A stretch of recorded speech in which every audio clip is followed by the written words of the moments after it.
நம்ம வீடியோவில் பணக்கார பற்றி கொஞ்சம் தப்பாக பேசியிருப்போம். இதை சூழ்நிலை அப்படியே. ஆனால் மாமூலு சாதாரண ஏற்பட்ட பிரஜலும் கூட என்னத்துக்கு தான் இப்படி இருக்கிறாங்களோ.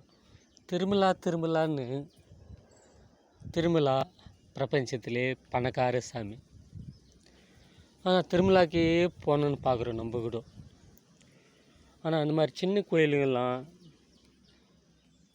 அவங்கவுங்க ஊருங்களில் எவ்வளோ கலீஜா எவ்வளோ இது நீங்களே பார்த்துருப்பீங்க. ஆனாலும் துட்டு செலவு பண்ணி பெரிய பெரிய கோயிலுக்கு போவீங்க. அது யார் தப்பு? நம்மது தான் தப்பு. நம்ம